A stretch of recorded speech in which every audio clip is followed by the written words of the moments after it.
Warubizi.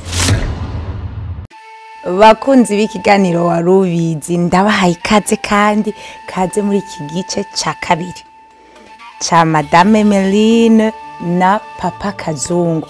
Bantu b'Imana nagira ndabaha ikaze kandi ikiganiro twagiranye n'ukuri cari ni ikiganiro gifise ubutunzi bwinshi ku miryango n'ukuri nico gituma twakigize ibice bibiri. Rero kaze tubane tumenye ingene Papa Kazungu ingene mama Emelyne amaze kumusanga muri Amerika vyagenze gute, urugo rwahindutse gute, rwararyoshe, challenge zarahindutse, mbega vyahindutse gute. Ngwino kaze tubane. Warubizi. Rero amaze gufata telefone nkumva ariko ararira. Jewe yararira nanje aho nicaye nkatwenga ko naciye nibuka indoto nari namubwiye haheze nk'isome nimwe yuko bamukura mu kazi cyangwa niba byose ngira ngo kabundi bamukuye mu kazi. Nanje nkabanzi ko ari cyo kintu ngira ngo cari gisigaye ahagaze ko kitari bwanyiganyizwe camutera kubona ko atashobora kuza muri Amerika. Ko yahora mbarira yuko ngo kwera yarasanzwe aza muri Amerika mu by'akazi yarambwira ngo ubuzima bwo ngaho ndabuzi ngo sirtu ngo bwatwebwe abanyafrika ngo no gustruggling ngo je ngo ntabwo nzozamwe. Rero ako kazi bakamukuyemo binyiganyize arabona yuko hari ikintu kitagenda neza, kandi ico gihe yari yatanguye no kwegera Imana, yari yatanguye no kurondera Imana ku gatwe kiwe, atari kubera ngo je namubwiye ngo rondera Imana, wenye n'ubwiwe yari yatanguye kwironderera Imana. Hanyuma hamwe nuko rero kubona byose binyiganyijwe nuko kuntu yari kararondera Imana acana ati finalement birashobora kubifitana isano. Je nanje ahondi canamubwira nti reka ndakwereke we ntugire ubwoba, kubaho wibuke neza ko utazi ngene wavutse, utazi ngene wageza aho ugeze no munsi. Hariho Imana byose ibifise mu kiganza cayo, co kimwe na jewe nuno munsi ingene ugiye kubandanya kubaho Imana irabizi. Cantangura rero gukora nk'umutima aho nahora nkora muri Ohio muri Dayton nari mfise ukuntu natanguye nkora ubuzi bubiri 6 mu gatondo gushika saa 9 saa 10 gushika saa 5:30 z'ijoro. Ariko kubera abantu baje bavoma kandi impunzi usanga harimo abantu bakuze, abamama bakuze, usanga bibana adashobora kusoma icongereza, abana ku mashure iyo barondeye batumye ku muvyeyi nta nakimaje kubafasha, ntibabafasha ngo bakora ama devoirs ama homeworks. Jenshi nabigira umutwaro ntibakazi kamwe kinyuma ya saa 6 cyangwa ko mu gatondo gusha saa 9 nkaca mva ku kazi ngenda direct mu mihana aho nja gufasha abana gukora ama homeworks, aho nja gusomera abantu amakete ajya ama mails barungikira, nkamusomera nkamubwira nti iyisigura iki isabi rendezvous kwa muganga, ndabigira akandi kazi ndi shift. Rero haragera igihe tumaze kuvugana nkumva ko yamaze kubona ko kuza ari sawa. Uwo munsi twavuyeho twitunganije, aranansaba n'ikigongo arambwira ati nukuri sinzi ngene vyagenze, si jewe sinzi vyabaye, ariko urazi yuko ndagukunda. Uwo munsi nakubwira ko n'umunsi naciye ngenda mbwira aba pasiteri b'ishengero ry'abazungu twasengeramo muri Ohio, bari barigeze kumpanura ngo ndamuhebe ngo ndamuhe divorce. Ndababwira nti none mwebwe mukorera Imana je nsenga nanje, Imana je nsenga ntitandukanye ishira hamwe. Niyo Mana rero ndiko ndababwira mwebwe nyene twahuye, je nageze ndabarondera ntitwahuye uko nyene, Imana ikabashira ku nzira yanje kugira mumfashe. Urazi ne mumfashe ni Imana yabikoze. Iyo Mana niyo izobatwara kuri aeroport ya Dayton niho nzoja gutora umuryango wanje. Pasteur nimero 2 niwe yaratwaye bari ntumbaza y'ishengero kuri aeroport gutora umuryango itariki 1 y'ukwezi kwa mbere 2017. Wumva iyo bonane ncana bibabwira dushitse mu nzu ndamwibutsa Pasteur nti uribuka hamwe turi muri lobby kwishengero muri ko mungirisha inama muri batatu ndumwe Pasteur mukuru icegera nundi mukozi w'Imana w'umumissionnaire na jewe bambwira ngo no madame wawe no muhiye divorce agusaba hamwe uracari muto uraciye ubwenge uzora nkundi munyama nteka ntibikunda. Imana yaje irahuza ibyabaye byarabaye kugira ngo twige kandi no munsi ndababwiza uko nimwe muzoza kubatora muducitse muzamwa nti uribuka ivyo nakubare turi muri lobby nakubare ko ari mwebwe muzoja gutora umuryango wanje kuri aeroport. Ninde yaratwaye imodoka? Si wari witwara? Nyonye. Umwe ya wa mu missionnaire wundi twari kumwe nawe nyene twari kumaho mu nzu. Iyo nzu twabayemo ni inzu y'uwo mu missionnaire yayiguze kugira ngo tuyibemwo ntituje kure ishengero ntituje kure yabo. Pakazungu uwo munsi wa le premier ndagusavye ubwire marumetse. Le premier. Ego. Le premier rero basanze naramaze no kuvyibuha. Sige naso kugira ikitambi nyene. Umupapa. Iyo le premier kuri aeroport ikintu ntazopfa nibage mu buzima bwanje. Umuhungu wacu Nola. Umwana muto nasize afise apene imyaka 2. Ijambo yavuze ndamuteruye yarahindukiye ko yivugira igifaransa gusa yarahindukiye abwira mama we ngo mama c'est ma toute première fois que je vois papa. Chacun vient bwa mbere amubonye amwibuka yagiye akiri mu bebe hano turabona kuri FaceTime. Bah moi je te reconnais pas. Tu es papa? Bani ndiso wa mwana we. Ni jewe so. Bro, uyo munsi ndiko ndaraba mu ifoto dufatanya na madame n'abana batatu iruhande nabo bazungu inyuma yacu.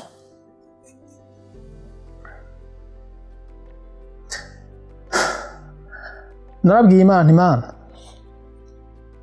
uri Imana yo kwizigirwa, uri Imana yo kwizera, uri Imana wewe ufise umwanya wahawe kujya ari wewe waremye umwanya akaba ari na wewe uwugaba urazi ryari ikintu iki gikwiriye kubera kuri bonane aho abandi bari ko bahimbaza umwaka mushasha jewe umpaye guhimbaza double.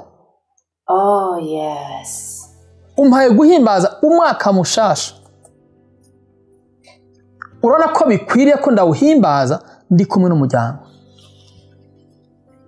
Ibari gushobora kubikora lo 2 canke lo 20 ziheze ariko wahisemo kubikora no munsi kuko uri Imana ukora ikintu ku mwanya ubona ko kibereye vraiment. Oh yes. Nanje ndakwisezerana iki kujya uduha amasezerano tukaryoherwa. Mana nanje ndakwinginze ngo iri sezerano ndakugiriye rikubere nk'umubavu kumotera neza sinzokuvako. Ishimwe ryanje kuri wewe nta majambo novuga ngo ndagushimire nta kintu nokora ngo ndakoze iki niki ngo cyo kugushimisha ariko ndakwihaye wese ngo nkoreshe. Kujya Yosuwa yavuze ngo inzu yanje nanje ubwanje tuzokorera uhoraho Imana yacu. Uno musi niryo jambo natuje akanwa kanje sinabigiye inama n'umufasha wanje ariko ko bamugarukanye nuko hariho umugambi kuri twebwe kandi uwo mugambi si wundi nuko tugukorera inzu yanje naje ubwanje tuzokora wewe Imana yacu. nivyo ndagusezerani kandi jewe n'umufasha wanje n'abana ntavyo twoshobora kwishikanako ndakwinginze uzudushikaneko udushoboze kugira tugukorera niryo shimo ryacu Imana ihemba neza amen yaragutindije iragutegera amen amen amen iyo niyo mana tuvuga yes oh my god nashaka mumbwire intahe yanyu ni intahe ikomeye cyane ariko mama meme yarigeze kutubwira mu ntahe yiwe aravuga ati harageze igihe ati nahindutse vuga yuko atakintu na kimwe kazungu yokora mama meme ndagusabye nsubire mu kajya kantu numva umenga ndakavuze jewe nikogera point nk'iyo wakoresheje ko atakintu na kimwe yokora Flove sinzi ko ndabisubiramo nk'uko nabivuze ariko umwanzuro nari narafashe mu mutima wanje ko nta kintu na kimwe c'amakosa yonkorera niyo no musanga muri cacaha muzi gitandukanye umugabo n'umugore sinomuvako ntitwo divorce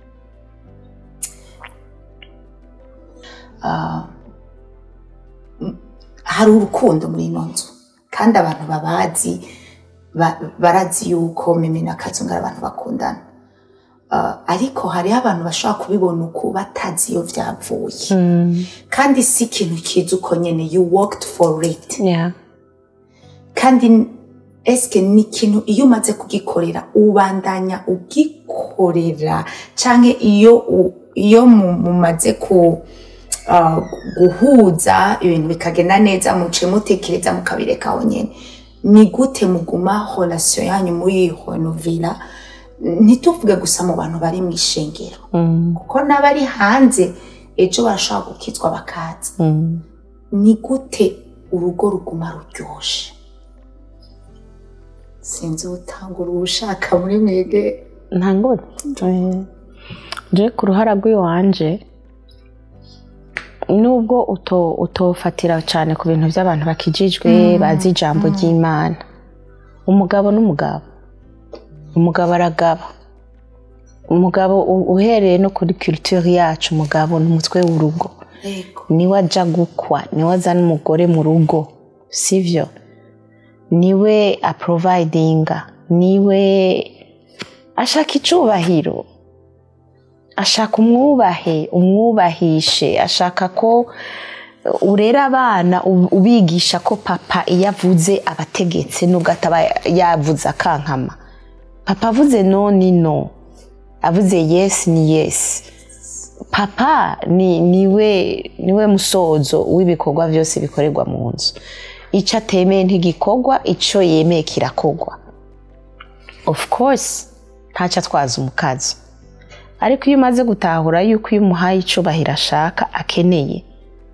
bituma nawe yoroha mu byo we umusaba muri turi abantu bakuze twese sivyo hari ama decision dufata mu rugo dutegerezwa gufatira hamwe ntafata decision wenyine ngo nuko ari we mutwe w'urugo afata decision abona kuri muri intérêt y'urugo rwiwe uyu aba ari umugabo muzima umugabo afise ubwenge umugabo ari mu bwenge bw'Imana atari bwa bwenge isi itanga sivyo kandi nabo mu isi barabikora hari abagabo bari responsable ngaha hanze en dehors ya église ni kubera ko bahawe uburere bwiza bahawe gukura bafise indero bazi inshingano z'umugabo bazi responsabilité z'umugabo ivyo ni ibintu habwa ntupfa gukurira mu ibarabara nguzo bifise uvyigira kuri papa uvyigira kuri oncle uvyigira kuri grand frère uvyigira mu kibano ingene upbringing yawe yakozwe nivyo bikugira uwuriwe rero iyo umugabo amaze kumenya responsabilité ziwe mu rugo umugore nawe acamenya hahagarara iyo umugabo akora icyo ategerezwa gukora umugore ntakora icyo ategerezwa gukora murumva ko bidashobora gukorana ntibishobora gukunda ku rugo rubagwiza ntiyoba providing for the family ntiyoba akina iyo role y'umutwe w'urugo ntiyoba protecting akamakinga sure yuko byose biri safe mu rugo nanje siniteho kurera abana siniteho ivy'urugo ko bitunganye sino mutuma kuja kumesa sino mutuma kuja kugorora suko adashoboye kubikora mugabo yirigwa iyo mwibarabara aronderera umuryango kugira ngo naya matara dushoboye kuyariha sivyo yirigwa aho hanze yirukanka kugira ngo ya nkono dushobore kuyishira ku mbabura suko nanje ntakora ariko hariho we extra mile agenda kubera ko he is the head of the house jewe wa mwanya bari ko arirukanka bandiko ndaba amadevoir y'abana bandiko ndaba ko twatetse imfungwa zimeze neza ko frigo harimo amata abana baza kunwa nkagenda muri twa tudetaye duto dutuma urugo donc rutuma the house iba a home for everyone iyo umenye aho uhagaze birafasha kugira ngo muhuze ico ni cambere kumenya responsabilité zawe mwubahe kuko icyubahiro atakironse everything is going south ikigira kabiri mubabarire nabibabwiye mu ntahe yanje kandi please mwemere ko ari ukuri ndamuforgivinga every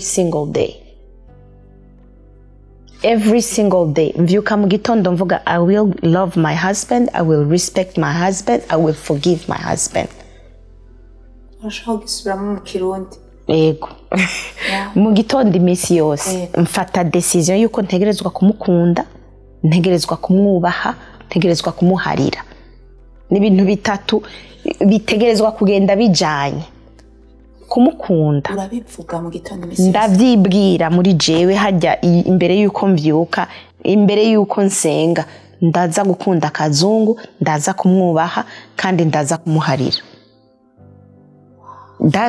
ivyo ni kuva vyaracitse habitude sindinda no kuvyiyumvira hari arabizi sheri hari aho dushwana ngo urinde kuza kunsaba ikigongo jamais kandi simvyimba si mpindura isura eka birahera ndavuga sinzi bo bahuye hariya anye bamuvyonze canke naho ngira navuzo ikintu avyumva kutariko donc ndabifata sport ndorosha ubuzima uko biri kose ntashaka kubana tugongana tushwana tujyana nimba hariho accrochage ibaye somewhere hari ikintu cabaye kitari ciza jewe nimba mbabaje reka mpitemo kumurekurira kandi wenye nubwi wahora cagaruka nkasanga nawe yahinduye face hamwe yari yashavuye hamwe vyari vyabaye ukuntu aja twenga aca numva ko vyarenganye nta pardon zikenewe vyaheze turabizi ko atashavu nta nzigo nta mutima mubi nta bintu byo gupakiranya ibintu mu mutima nukuri nta mbabazi dusabana jewe ntarinda kuzinsaba kuko ndazimugirira already tutararinda kuvugana arambabaza of course agashoke kuko umuntu akubwiye nabi canka kwishuye ukuntu biri bizarre ikabura kana nafasho noroheje ubuzima nkavuga nzobanza nihorere ninamara guhora nkumva birarenganye it's good ninahora uno munsi nkumva mbukeye ndasubiye kuvyumva mu mutima nzomubaza none hajya mbega hajya vyagenze gute hama nsobanurire arico ndamuhanure kuko hari gashaka gufata ka decision gihuti tutabigiye inama nkiro truva muri kabaza vyagenze gute sica ndamubarizaho ndamubaza hanyuma none hajya vyari vyagenze gute mbega hajya akaca nsobanurira nkaca numva okay kumbe ugasanga ubuzima bworoshe gutyo uko no kumubabarira ariko umubabarira kubera wahisemo kumukunda sivyo umubabarira kubera ko wahisemo kumwubaha ntusanukire imbere y'abantu ntiwerekane isura mbi mu bantu imbere y'abana ntimuze kugongana aho bitabereye kandi ntimurinda no kugongana genda mu bihereze hahandi muganira aleza tawuri hagati yanyu mubazanye uti habari agusobanurira mu buzima bwandaye ndakubwire ico utanga wewe kigukreyera umunezero kurusha ico wiyatanda kunyundamuha. ni naco nagira ngo ndamwunganire ahereje nyene niho nagira mvuge nti hariho imvugo ikunzwe gukoreshwa n'abanyepolitike bavuga ngo ni iterambere riva ku munyagihugu rikamugarukako canke wa mwibutsa b'ikirundi uvuga ngo ibigiye inama igira imana. ni ukuvuga ko jewe nimba natahuye ko ndi serugo ni ukuvuga ko natahuye inshingano za serugo. nanabivuze kare serugo si umuntu inshingano ziba ari gutanga amategeko gusa, ariko ni umuntu abwirizwa kwitwararika environnement nziza mu rugo rwiwe. urabona umukuru w'igihugu bamwita dufate iwacu Sebarundi. ni ukuvuga ko mu nshingano afise ni uko mu miryango mu ngo z'abarundi bose habwirizwa kuba amahoro nk'ayari mu rugo iwe, uko yifuza mu rugo iwe ko haba amahoro nk'umukuru w'igihugu, niko abwirizwa kwitwararika ko mu ngo z'abarundi bose haba ayo mahoro, akirinda icoza konona umutekano w'igihugu. nka serugo rero nanje mbwirizwa kurondera gucungera canke kurinda gukora ibishoboka byose kugira ngo mu rugo rwacu habe amahoro, habe umunezero, habe vya bintu byose bikenewe. ivyo rero biva kuri serugo inyifatagira. hariho ivyo nkora bigatera umufasha gukora nawe ibyo ateza gukora. hariho ivyo nokora bigahava bitera umufasha kuja kure y'ivyo ateza gukora kubw'inyifata mbonanye. yabivuze kare ko higeze kuba igihe umenga ariko arondera kwihora kubera ivyo yabona nakoze canke nakoze. rero nanje ivyo vyambereye icigwa, none ko mbere nari nakoze ibi nabijya icavuyemo havuyemo ko nsuzugurwa ngira ikindi, none ubu naho nokora iki kugira ngo habeho igihushane c'ivyabaye mbere. ntegerezwa rero guhagarara mu nshingano zanje kugira ngo bice bituma nawe ahagarara mu nshingano ziwe, kuko ahagaze muze nkagarara muzi wanje urugo n'amahoro. ijambo ry'Imana ritubwira ngo dukunde abafasha bacu nk'uko Kristo akunda ishengero. hama nabo bagira gute batwubaha. mwere kwera muri abafasha mwahawe inshingano zinagumye kubaha, kuko kubaha bikubiramwo no gukunda, kuko biragoye ko wohava wubaha udakunda, ubanza kumukunda, bimwe yavuga ukamuharira. ntibisigura yuko ubuzima, sinibaza ko ari abantu bohava bavuga ko babanye nk'umurya nka couple bari parfait, ata basogokuruza bacu harimo ba Salomo benshi ngo ntazibana zidakomana amahembe. ico turusha abandi nuko uko gukomanya amahembe bitavamwo, bitaba inzira y'induru y'injyana. oya byaraho bishika hakaba ka accrochage.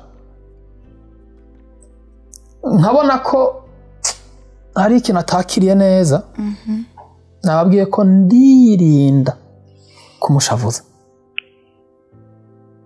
kuko ndanka ikintu jewe ubwanje nanka ko kinshikira, ndanka uwunshavuza. jere hageze ko ningenda mukunda ndirinda ikintu kimushavuza. iyo mbonye ari ikintu kibaye kiba camushavuje, sinsha mvugira aho nyene, kuko bikiri bishasha ntinya ko hoca haba explosion ncambanza nkahora mugabo nyene we nyene ubwo akabibona yuko ningene ngiye honyene ngiye mfise ubwoba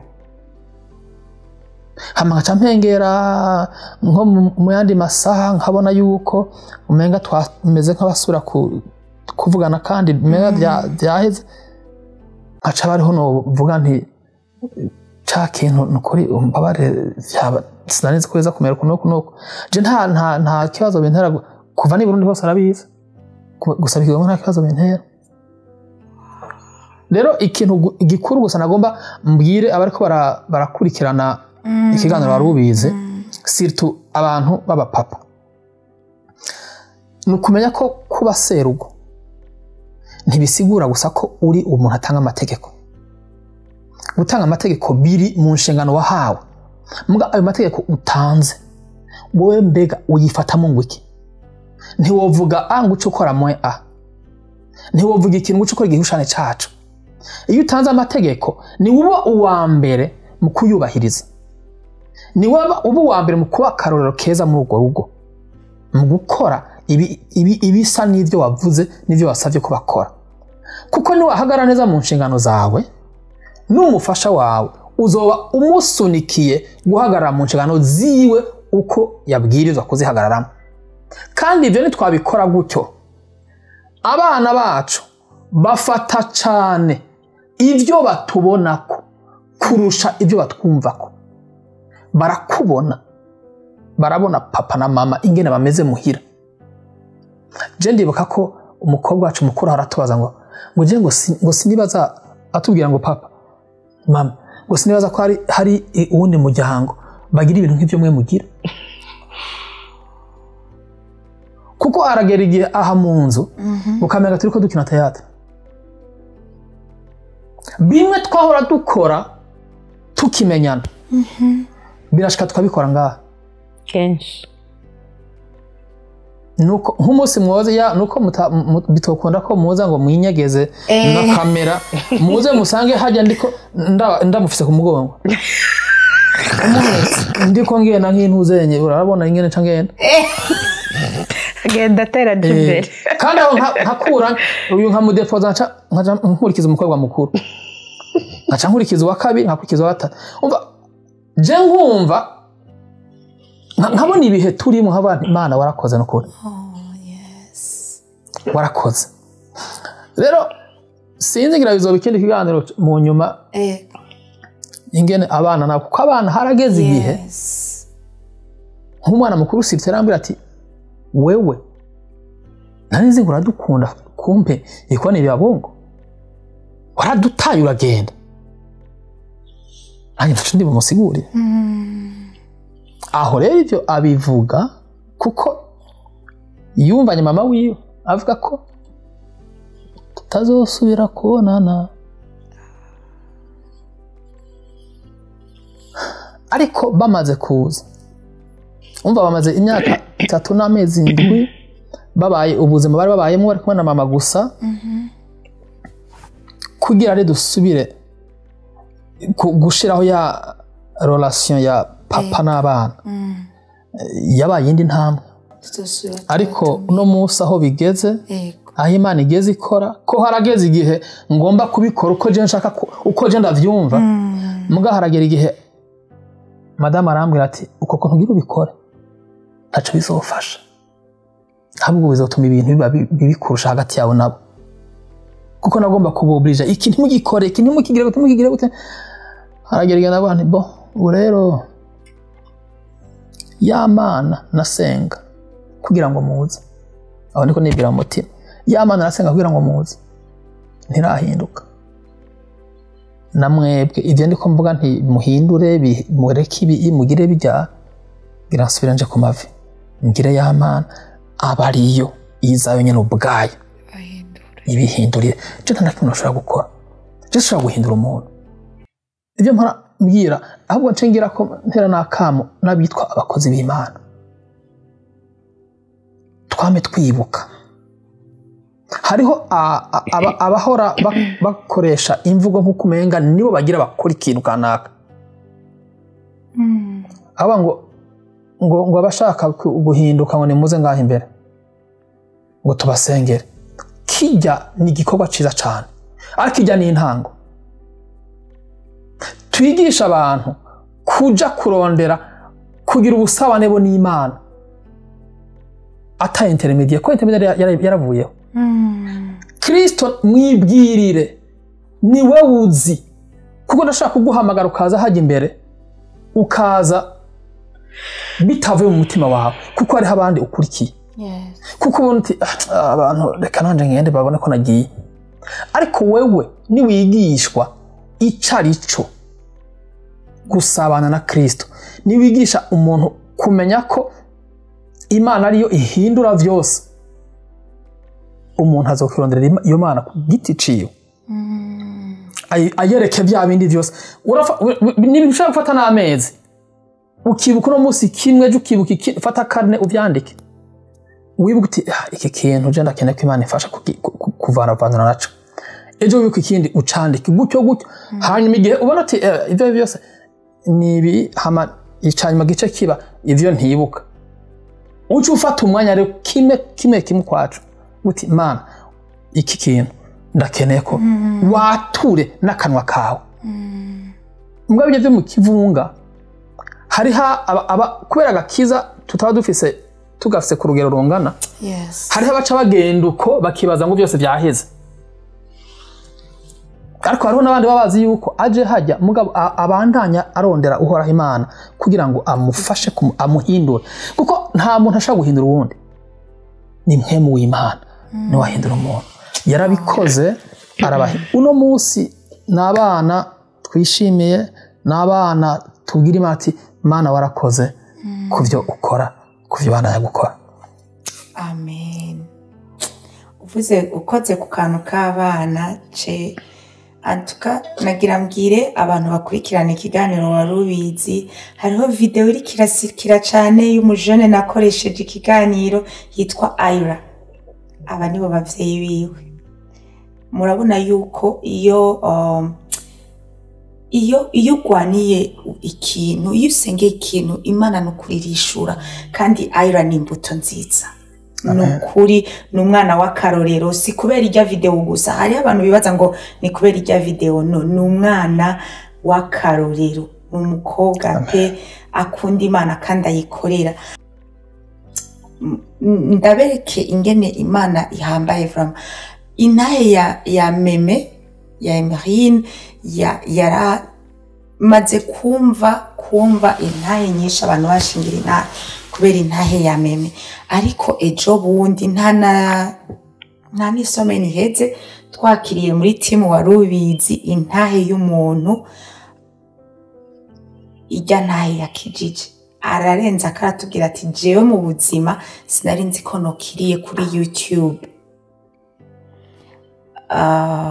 nagira ndayibasomere hama n'abakunzi ba Warubizi ayumva uwo muntu yaratwandikiye atubwira ngo hello yes ashimwe cyane it's too late ndabizi muga numva intahe yanje ntoyigumizamo ndumudamu maze 6 mois ndi marié mais rien n'allait mu rugo rwanje rushasha I have an amazing husband but du jour au lendemain mon amour pour lui yaraheze wa mugabo nakunda aba a stranger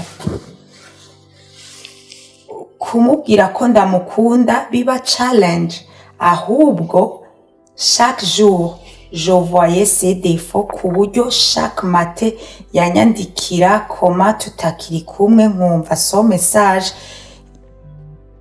il envers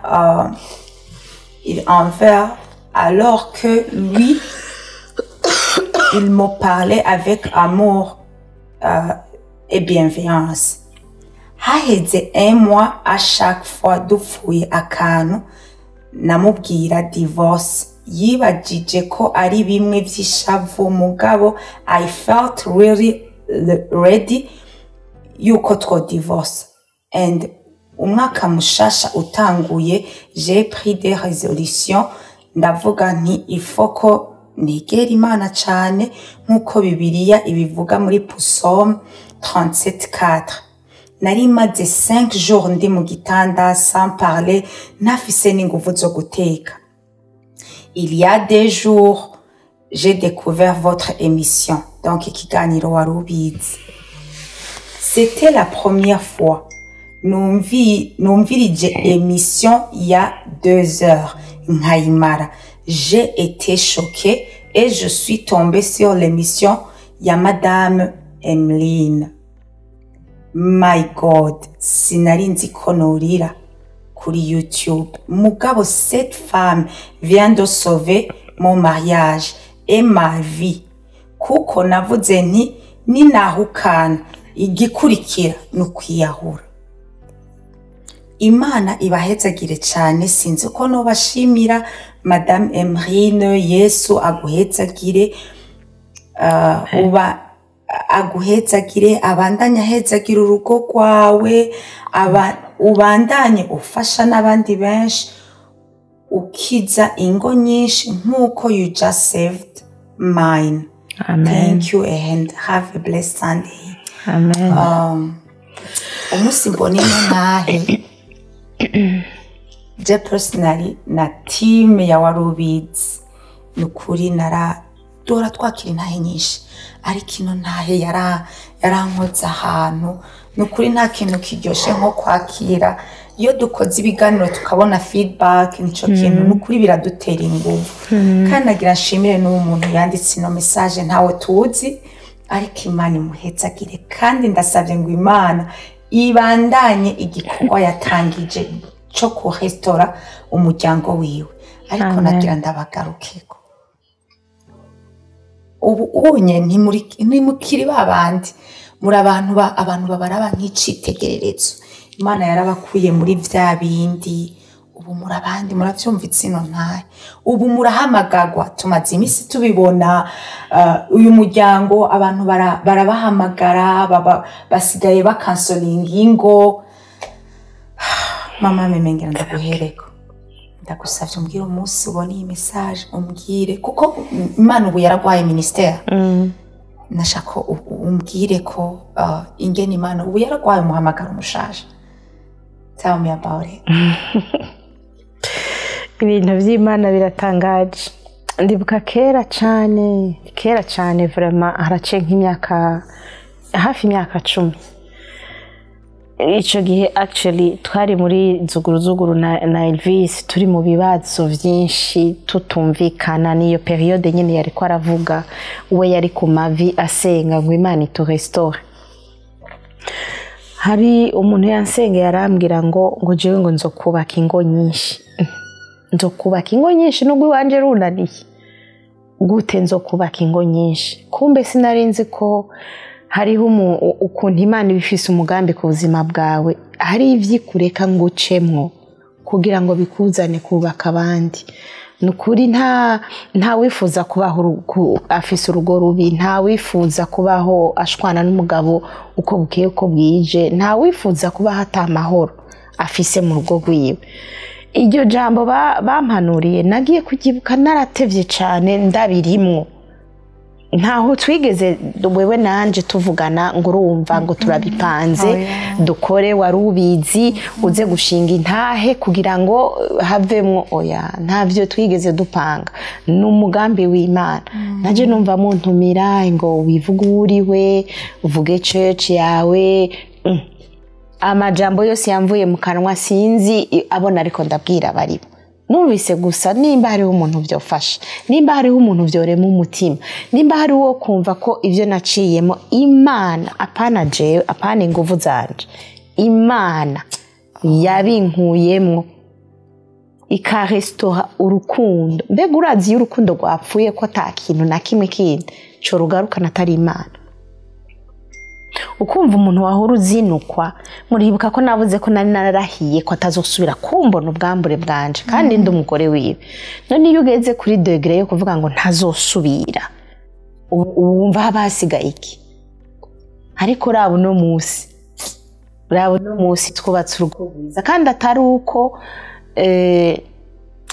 twabirondeye. Harimo ishaka ryacu, umwete wacu mugabo Imana niyo yabikoze.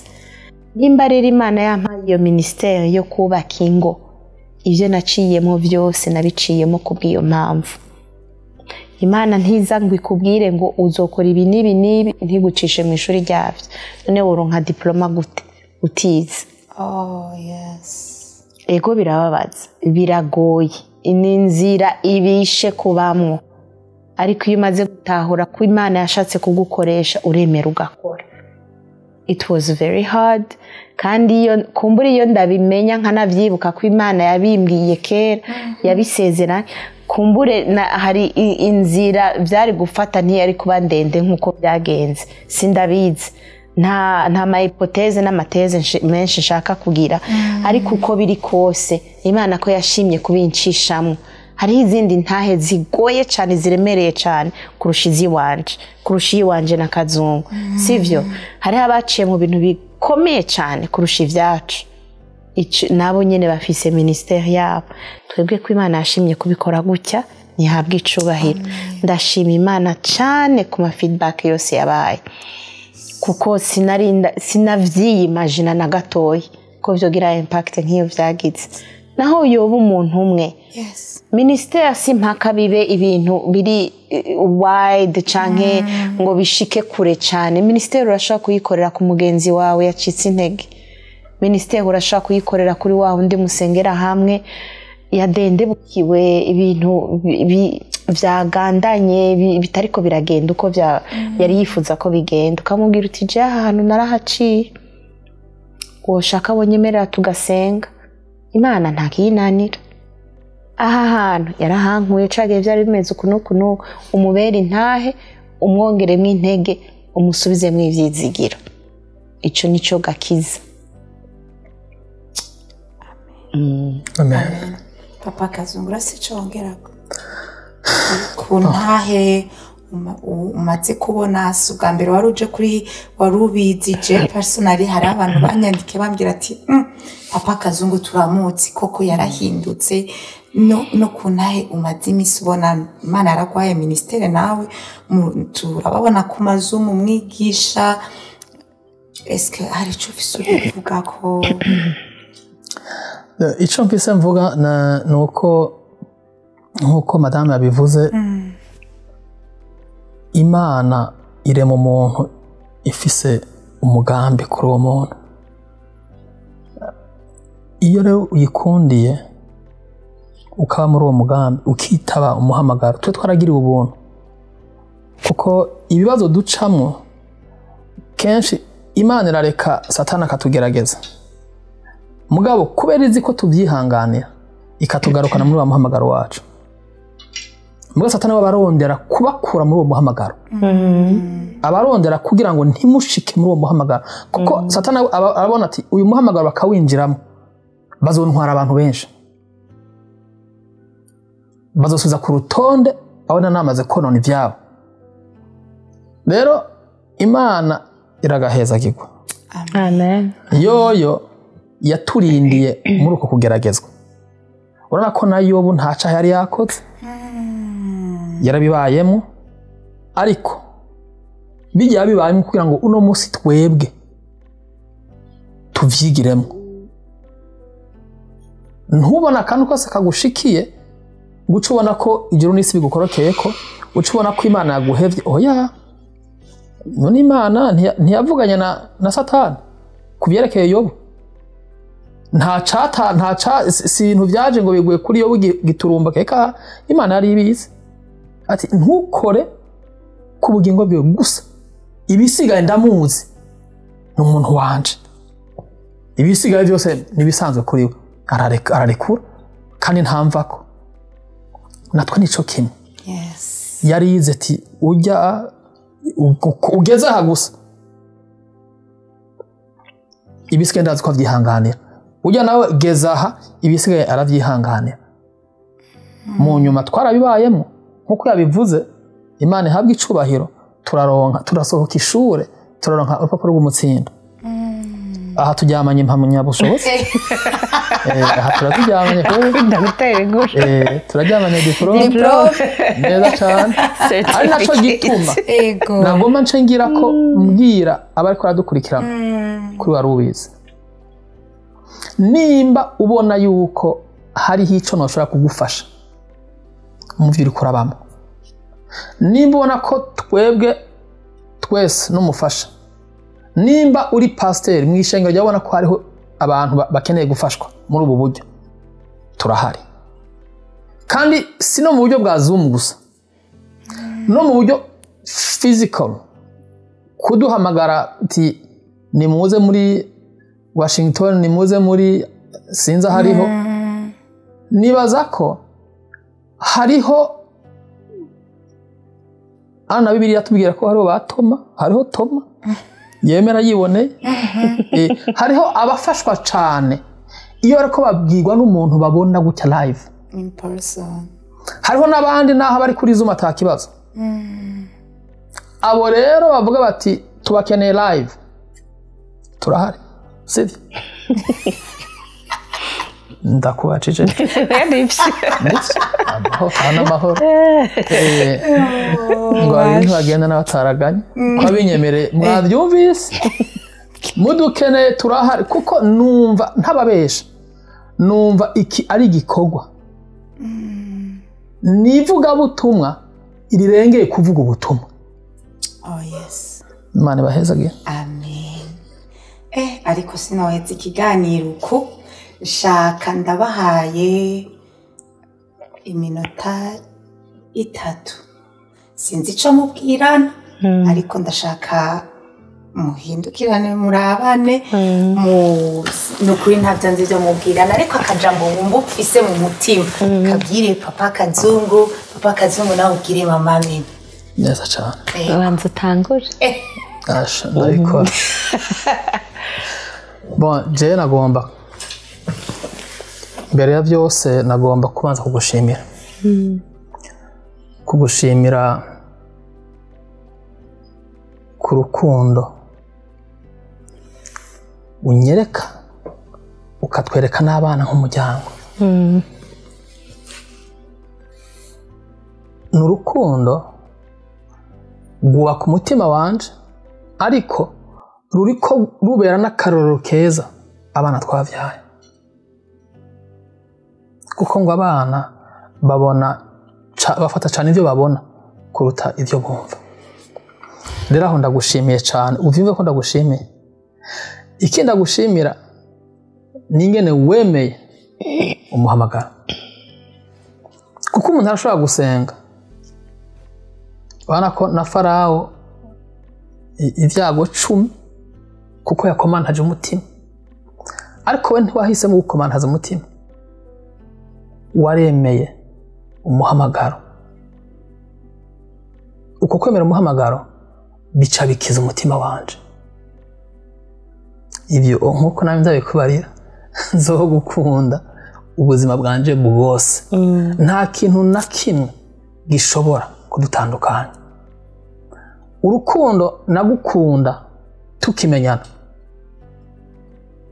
uno munsi nibaza ko gwiyongereye inshuro nyinshi kuko haragiyemo no gutahura urukundo icyo aricyo ibyo rero ndabikubwiye imbere ya kamera zunze ubumwe za Amerika yose ibyumve n'isi yose ibyumve ndagukunda kandi nzokama ndagukunda ibihe byo kwaho byanje byose amen rakotsi amen and I love you back ariko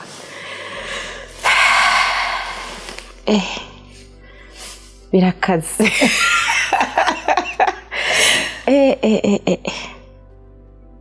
uzi yuko ibi bintu tutari bwabikore na rimwe ibi bintu utubwiye gukora nta na rimwe twari bwabikora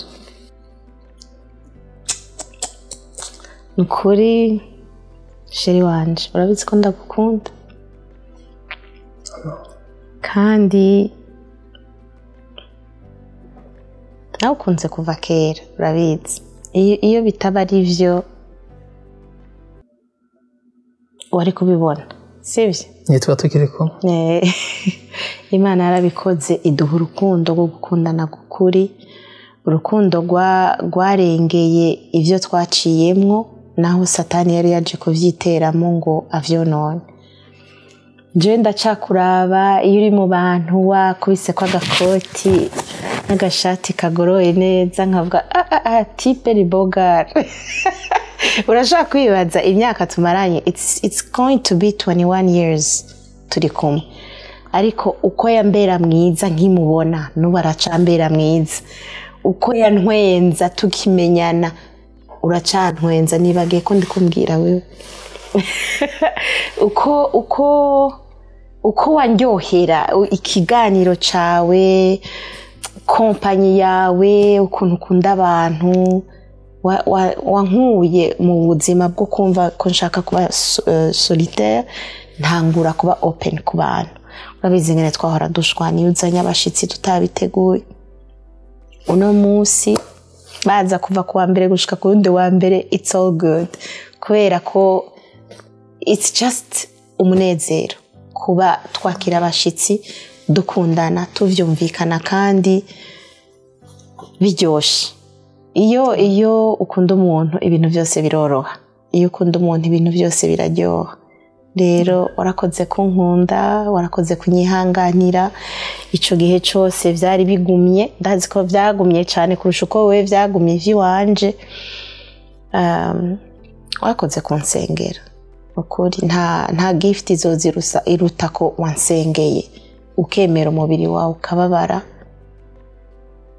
ushaka jewe, kandi bitari bikwiye ico gihe, ushaka ko dusubira kubana, ushaka ko umuryango wawe usubira ukakwegera. Warakoze kunkunda ukuri, kandi warakoze n'ubu uracankunda ndabizi. Niyo mpamvu ntatinya kuvuga rya jambo ngo nacacaha gitandukanye umugabo n'umugore, ni kubera nzi kutazogikora. Niyo mpamvu ntatinya kubivuga. I know you can't do it, you will never do it, nta nivyo wigeze ukora. Hama kindi kintu nshimira Imana n'ukuri umutware mwiza, uri umutwe w'urugo vy'ukuri, uradusengera, wanshikije mu gakiza kukuri, ushitsa uhatiriza abana bacu gusenga no gukunda Imana no kugendera mu mabwirizwa y'Imana. Nimba Ilona natahana nola binjira mu rusengero ukabona ko babinezererwa, kubera uruhara runini wabigize. If it were just me, sinibaza ko biba bimeze gutya. Mba ndi wa mukristo turiste batubwiye aja kuri church dimanche, yego akarira abana bahindero nziza, ariko batari mu gakiza gashitse. Nukuri ndashima Imana ko Ilona ari mu gikorwa c'Imana, ni kubera wewe. Umutima afise wo kubikora n'uwiwe, ariko ni kubera ko wawuvomereye. Ndibuka ko amutubwira tuze ku gicaniro cacu ca Sunday, every Saturday tukaza ku gicaniro tukashiramo indirimbo z'Imana tukumviriza, ukugurura Bible ukadusomera, ukadusobanurira uko umwuka w'Imana akubwiye, ukacubwira umwana umwe wese ati gira ico uvuze. Hanyuma tukaca dusengera hamwe. Kijya gicaniro ujya mutima ujya mwete wari ufise, ivyo vyatumye no munsi turi mu gikorwa c'Imana twese. Ese biguhera umugisha, ndabigukundira cyane, kuko nkuko babivuze kwemera umuhamagaro biratera ubwoba, kandi ubuzi ko atacu ushoboye, atacu ufise utanga. Imana ntihuza abantu kubwihamana. I love you. I love you more. And I love God for giving me you. Amen. Sivyo? Isa kumugisha. Amen. Thank you.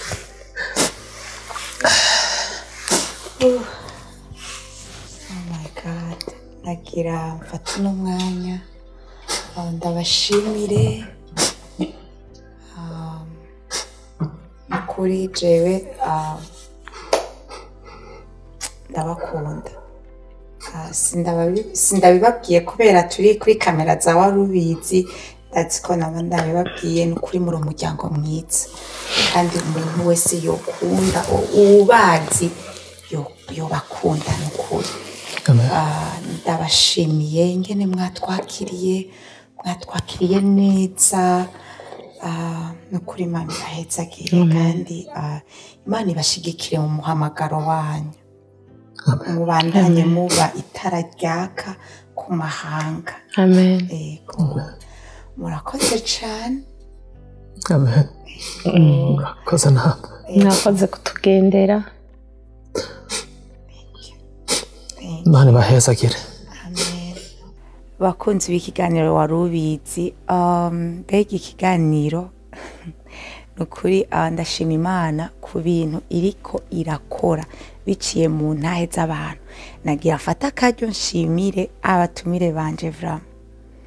Iki kiganiro naho kizohindura umuntu umwe, nkasubira kumva intahe abantu bambwira ati dada emission ya Warubizi n'umusi yampinduriye ubuzima.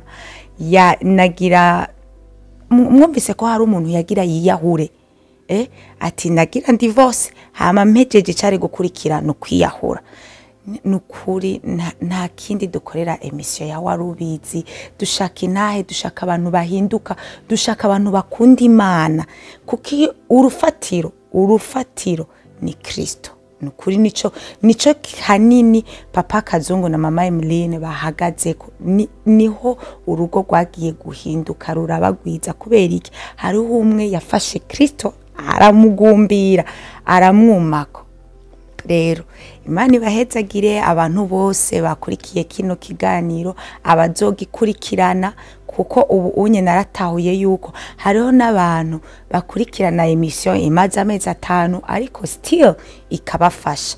Rero nagira ndabashimire, nongera ndabasaba please share, comment, like, subscribe kugira iyo dushize ku kiganiro vraiment ukibone, ugire notification, ugire kuri kajya ka all, kugira mushobore kubibona. Ubishoboye uri kuragisharinga ugire ngo #Warubizi kugira umuntu aklitseko agende direct. Ikiganiro kiraja kuri Facebook, kiraja kuri Instagram no kuri YouTube, cyane kuri channel ya Christ Life Center CRC.